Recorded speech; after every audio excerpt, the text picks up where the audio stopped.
Part 1 में आपने देखा कि कैसे मैं बचपन में उस खौफनाक लैब से बच निकली थी जहां मुझे एक हथियार बनाया गया था। अपनी जान बचाने और अपनी दिमागी बीमारी का इलाज ढूंढने के लिए मैंने याददाश्त खोने का ऐसा नाटक किया कि मेरे सारे दुश्मन खुद चलकर मेरे जाल में फंस गए। जब उन्होंने मुझे कमजोर समझा तब मैंने अपना असली रूप दिखाया और उन सभी को बेरहमी से मौत के घाट उतार दिया। आखिर में मैं अपना इलाज हासिल करने के लिए डॉक्टर बेक की जुड़वा बहन आयरीन तक पहुंच गई थी। अगर आपने मेरी कहानी का वो पहला पार्ट नहीं देखा है तो लिंक डिस्क्रिप्शन और कमेंट में है, पहले उसे जरूर देख लें। अब यहाँ से आगे की कहानी शुरू होती है। पार्ट 2 की शुरुआत एक फ्लैशबैक से होती है जहाँ कुछ कॉलेज स्टूडेंट्स एक बस से ट्रिप पर जा रहे थे, लेकिन अचानक बस का ड्राइवर रास्ता बदलकर बस को एक सुनसान माइनिंग एरिया में ले जाता है। उसके बाद बस में बैठे कुछ लोग अंदर जहरीली गैस छोड़ देते हैं। बस में बैठे सभी लोग तड़प तड़प कर मर जाते हैं सिवाय एक लड़की के। वे लोग उस लड़की को बेहोश करके बस से बाहर निकाल लेते हैं और जब उसे होश आता है तो वो खुद को एक अस्पताल जैसी जगह पर पाती है। वो लड़की प्रेग्नेंट थी और उसके पास डॉक्टर बेक की जुड़वा बहन आयरीन खड़ी थी। होश में आते ही उस लड़की ने घबराकर पूछा कि क्या उसके पेट में पल रहा बच्चा ठीक है। आयरीन ने मुस्कुराते हुए कहा कि हाँ, वो बिल्कुल ठीक है और वो एक लड़की है और सबसे बड़ी बात, वो अकेली नहीं है, उसकी एक जुड़वा बहन भी पैदा होगी। असल में वो प्रेग्नेंट लड़की कोई और नहीं बल्कि वो मेरी माँ थी। इसका सीधा सा मतलब था कि मैं इस दुनिया में अकेली नहीं आई थी, मेरी एक जुड़वा बहन भी थी जिसके बारे में मुझे कुछ नहीं पता था। कहानी अब वर्तमान में लौटती है। साउथ कोरिया की एक बेहद खुफिया और सुनसान जगह पर आर्क नाम की एक सीक्रेट लैब थी। यहाँ दुनिया के सबसे खतरनाक और ताकतवर म्यूटेंट्स को दुनिया से दूर कैद करके रखा गया था। ये इतने ताकतवर थे कि इन्हें मारना लगभग नामुमकिन था। उनको सिर्फ सिर में गोली मारकर ही मारा जा सकता था। इसी लैब को तबाह करने के लिए टू नाम के एक म्यूटेंट्स के ग्रुप को भेजा जाता है। जब इस ग्रुप ने आर्क पर हमला किया तो वहाँ मौजूद कोई भी म्यूटेंट लड़ने की हालत में नहीं था, इसलिए उन हमलावरों ने बेरहमी से सबके सिर में गोली मार दी और लाशों का ढेर लगाकर वहां से चले गए। लेकिन उन्हें नहीं पता था कि उन्होंने एक बहुत बड़ी गलती कर दी है। उन लाशों के बीच एक लड़की ऐसी थी जो सिर में गोली लगने के बावजूद भी जिंदा थी। उसकी दिमागी ताकत इतनी ज्यादा थी कि वो मौत को भी चकमा दे गई। असल में वो मेरी वही जुड़वा बहन थी। पूरी लैब तबाह होने के बाद जब उसे होश आया तो वो खून से लथपथ हालत में उठी और आर्क से बाहर निकल आई। उस खौफनाक आर्क लैब से बाहर निकलने के बाद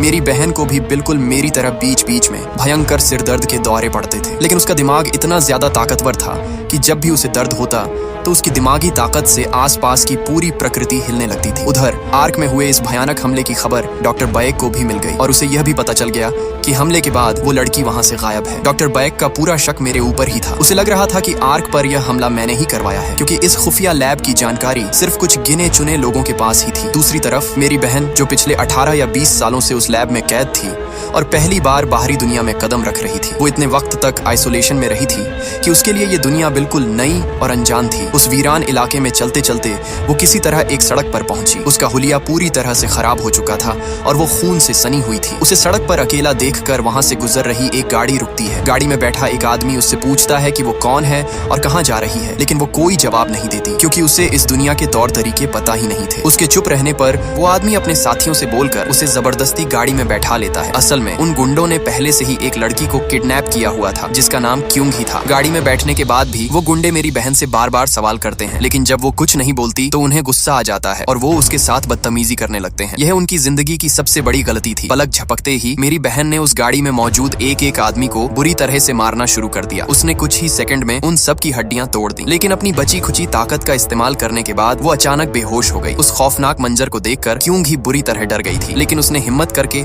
अपनी मदद के लिए अपने अंकल को वहां बुलाया। क्यूंग ही उस बेहोश लड़की को भी अपने साथ ले गई क्योंकि उसने उन गुंडों से उसकी जान बचाई थी। क्यूंग ही के अंकल एक जानवरों के डॉक्टर थे, इसलिए वो मेरी बहन को सीधा उनके क्लिनिक पर ले आए। जब अंकल ने उसका इलाज करना शुरू किया तो देखा कि उसके शरीर में बहुत सारी गोलियां लगी हैं, लेकिन जैसे ही उन्होंने उसके शरीर से आखिरी गोली बाहर निकाली, उसके शरीर के सारे गहरे घाव अपने आप कुछ ही सेकंड में पूरी तरह से भर गए। ये देखकर क्यूंग ही के अंकल हैरान रह गए। इधर हमें पता चलता है कि जो गुंडे क्यूंग ही को किडनैप करके ले जा रहे थे वे योंगडू नाम के आदमी के लिए काम करते थे। क्यूंग ही के पिता की मौत के बाद योंगडू उनकी पुश्तैनी जमीन हड़पना चाहता था, इसलिए वो आए दिन क्यूंग ही को डराता और परेशान करता रहता था। क्यूंग ही के अंकल के क्लिनिक में इलाज होने के बाद वो उस लड़की को अपने साथ अपने घर ले आई। क्यूंग ही के घर में उसका एक छोटा भाई गिल भी रहता था, लेकिन वो अपनी बहन के साथ आई उस अनजान लड़की पर कुछ खास ध्यान नहीं देता था। उधर डॉक्टर बैक को मेरी जुड़वा बहन के बाहर खुलेआम घूमने की बात से बहुत डर लग रहा था। उसे पता था कि अगर इस बात की भनक हेडक्वार्टर को लग गई तो उसके लिए बहुत बड़ी मुसीबत खड़ी हो जाएगी, इसलिए डॉक्टर बैक ने उस लड़की को हमेशा के लिए खत्म करने का फैसला किया और इसके लिए उसने जो ह्योन नाम की एक प्राइवेट सोल्जर को हायर किया। जो ह्योन कोई आम लड़की नहीं थी, वो और उसका असिस्टेंट भी बिल्कुल मेरी तरह ही म्यूटेंट थे, जिन्हें खुद डॉक्टर बैक ने ही बनाया था। डॉक्टर बैक ने जो ह्योन को एक राज बताया। उसने बताया कि वो लड़की मेरी तरह किसी माँ के गर्भ से पैदा नहीं हुई थी, बल्कि उसे मेरे एम्ब्रियो का एक क्लोन बनाकर लैब में स्पेशल ट्रीटमेंट देकर तैयार किया गया था। इसीलिए वो मुझसे भी बहुत ज्यादा अलग और खतरनाक है। डॉक्टर बैक ने जो ह्योन को समझाया कि मेरी कमजोरी वो नीला सीरम था जिसके बिना मैं तड़प तड़प कर मर जाती, लेकिन उस नई लड़की की कमजोरी क्या है ये आज तक किसी को नहीं पता। जो ह्योन के वहां से जाने से पहले डॉक्टर बैक ने उसे एक खास डिवाइस दिया। उसने बताया कि आर्क लैब में मौजूद सभी बच्चों के दिमाग में एक ट्रैकिंग चिप लगाई गई थी ताकि उनकी दिमागी एक्टिविटी पर नजर रखी जा सके। इस डिवाइस की मदद से जो ह्योन उस चिप को ट्रैक कर सकती थी और यह जान सकती थी कि वो लड़की इस वक्त कहाँ है। डॉक्टर बैक से यह डिवाइस लेने के बाद जो ह्योन और उसका असिस्टेंट तुरंत उस लड़की की तलाश में निकल पड़े और जल्द ही उन्हें उसकी लोकेशन का सुराग मिल गया। दूसरी तरफ योंगडू को जब यह पता चला कि उसके जो आदमी क्योंगी को किडनैप करने गए थे वे बहुत ही बुरी तरह से जख्मी हालत में वापस लौटे हैं, तो उसका खून खौल उठा। अपने गुंडों का बदला लेने के लिए योंगडू उसी रात क्योंगी के घर पहुंच गया। उसके साथ हथियारों से लैस बहुत सारे गुंडे थे। योंगडू और उसके गुंडों ने क्योंगी और उसके छोटे भाई गिल को बेरहमी से पीटना शुरू कर दिया। ये सब कुछ मेरी बहन घर की छत पर खड़ी होकर चुपचाप देख रही थी। उनकी हालत देखकर मेरी बहन से अब और रहा नहीं गया। वो छत से सीधे नीचे कूदी और योंगडू के गुंडों के सामने आकर खड़ी हो गई। किसी को कुछ समझ आता उससे पहले ही उसने उन पर हमला कर दिया। मेरी बहन का सिर्फ एक वार ही उन गुंडों की जान लेने के लिए काफी था। पलक झपकते ही उसने कई गुंडों की हड्डियां तोड़ दी। मेरी बहन की इस खौफनाक ताकत को देखकर योंगडू बुरी तरह घबरा गया। उसे समझ आ गया कि अगर वो एक पल भी और वहां रुका तो जिंदा नहीं बचेगा। इसलिए योंगडू बिना एक सेकंड बर्बाद किए अपनी जान बचाकर वहां से भाग गया। अगले दिन योंगडू क्योंगी के अंकल के क्लिनिक पर जा पहुंचा। वो उस लड़की के बारे में पता करना चाहता था कि आखिर वो कौन है, इतनी ताकतवर कैसे है और क्योंगी के साथ क्यों रह रही है। योंगडू ने सच उगलवाने के लिए क्योंगी के अंकल को बहुत ज्यादा टॉर्चर किया, लेकिन उसे उनके मुंह से कुछ खास जानकारी नहीं मिल पाई। योंगडू इतना तो समझ गया था कि अगर कोई लड़की इतनी ज्यादा पावरफुल है तो यकीनन वो एक वांटेड मुजरिम होगी या उसके पीछे कोई बड़ी ताकत होगी। इसलिए उसने उसके बारे में पता लगाना शुरू कर दिया। दूसरी तरफ टोवू ग्रुप को भी यह भनक लग गई कि आर्क लैब पर किए गए उनके हमले के बाद भी मेरी बहन जिंदा बच गई है और बाहर खुलेआम घूम रही है। ये खबर मिलते ही वो कातिलों का झुंड दोबारा उसे ढूंढने और मारने के लिए निकल पड़ा। रात को योंगडू के गुंडों की जो धुलाई हुई थी उसके बाद क्योंगी का छोटा भाई गिल मेरी बहन के साथ काफी फ्रेंडली होने की कोशिश करने लगा था। गिल को यह अच्छे से समझ आ चुका था कि जब तक वो लड़की उनके साथ रहेगी योंगडू और उसके गुंडे उन्हें दोबारा तंग करने की हिम्मत नहीं करेंगे। उधर योंगडू ने अंकल के साथ जो भी टॉर्चर किया था अंकल ने वो सारी बात क्योंगी को बता दी। उन्होंने डरते हुए क्योंगी को समझाया कि वो लड़की तुम दोनों के लिए बहुत बड़ा खतरा है और योंगडू दोबारा कुछ भयानक जरूर करेगा, इसलिए उसे फौरन अपने घर से निकाल दो। इधर योंगडू मेरी बहन के बारे में पता लगाते लगाते सीधा उसी टोवू ग्रुप के कांटेक्ट में आ गया। दूसरी तरफ मेरी बहन और गिल की दोस्ती काफी गहरी होने लगी थी। उन दोनों को इस बात का बिल्कुल भी अंदाजा नहीं था कि जो ह्योन नाम की वो प्राइवेट सोल्जर उनके घर से कुछ ही दूरी पर उन पर एक जानलेवा हमला करने की पूरी तैयारी कर चुकी थी। और ठीक उसी वक्त योंगडू उस टोवू ग्रुप को रास्ता दिखाते हुए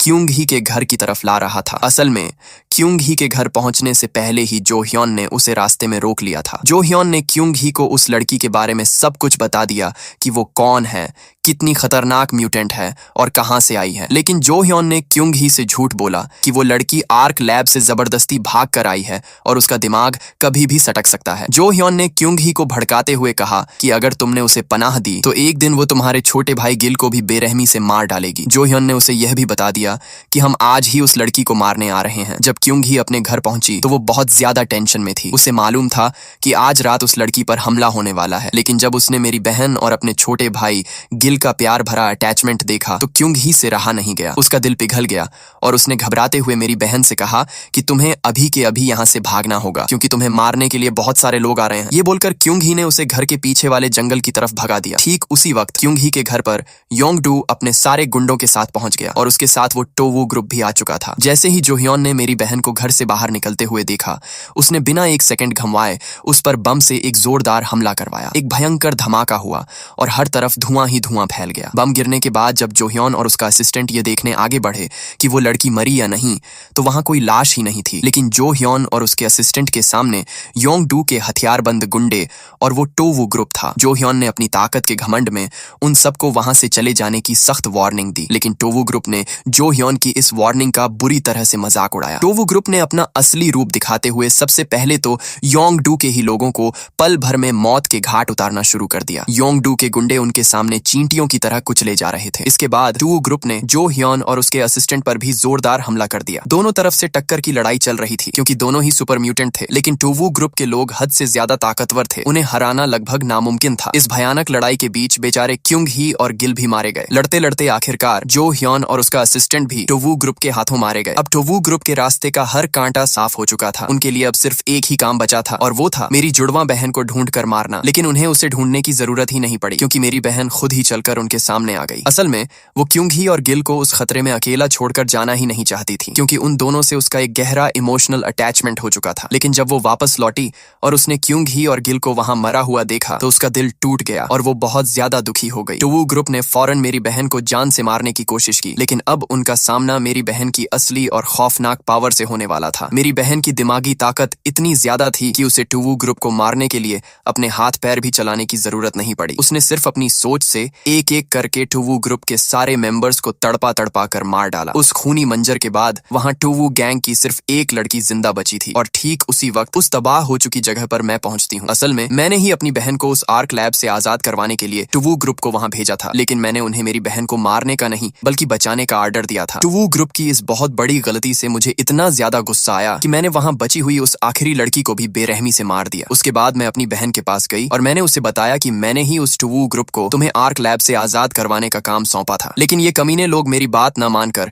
तुम्हें मारने के लिए तुम्हारे ही पीछे पड़ गए थे। मैंने उसे यह भी बताया कि आर्क लैब में मैंने जानबूझकर तुम्हारे सिर में गोली मरवाई थी ताकि मैं इस बात को लेकर पूरी तरह से श्योर हो जाऊं कि तुम ही मेरी वो जुड़वां बहन हो, क्योंकि मुझे बहुत अच्छे से पता था कि मेरी बहन इतनी आसानी से नहीं मरेगी और उसके सिर में गोली लगने के बावजूद वो जिंदा बच जाएगी। मेरी यह सब बातें सुनकर मेरी बहन ने मुझसे पूछा कि आखिर मैंने उसे उस खौफनाक आर्क लैब से बाहर क्यों निकाला। तो मैंने उसे जवाब देते हुए कहा कि मुझे हमारी माँ को ढूंढना है और इस काम में मुझे तुम्हारी सबसे ज्यादा जरूरत है। मैंने उसे अपने साथ चलने के लिए कहा, लेकिन वो मेरे साथ जाने के लिए तैयार नहीं थी। असल में वो इस वक्त सिर्फ यह सोचकर बहुत ज्यादा दुखी थी कि उसकी वजह से क्युंग ही और गिल मारे गए। जब वो किसी भी तरह मेरे साथ जाने को तैयार नहीं हुई तो मेरे पास कोई और रास्ता नहीं बचा। मैंने अपनी ही बहन को वहां बेहोश कर दिया और उसे अपने साथ लेकर वहां से निकल गई। हमारे वहां से जाने के तुरंत बाद जमीन पर पड़े जो ह्यन और उसका असिस्टेंट अचानक खड़े हो जाते हैं। वो दोनों मरे नहीं थे बल्कि अब तक सिर्फ मरने का नाटक कर रहे थे। दूसरी तरफ आयरीन को भी यह खबर लग जाती है कि हम दोनों बहनें अब एक साथ हो चुकी हैं और उसकी उल्टी गिनती शुरू हो गई है। और इसी रोंगटे खड़े कर देने वाले सस्पेंस के साथ यह कहानी यहीं पर खत्म हो जाती है। क्या मैं और मेरी बहन अपनी माँ को ढूंढ पाएंगे या डॉक्टर बैक हमें रोकने के लिए अब कौन सी नई खौफनाक चाल चलेगी? ये सब हमें पता चलेगा एट विच के पार्ट 3 में। अगर आप वीडियो में यहाँ तक पहुंच गए हो तो वीडियो को एक लाइक जरूर करें और चैनल को सब्सक्राइब करना ना भूलें। तो मिलते हैं अगली वीडियो में, तब तक के लिए गुड बाय।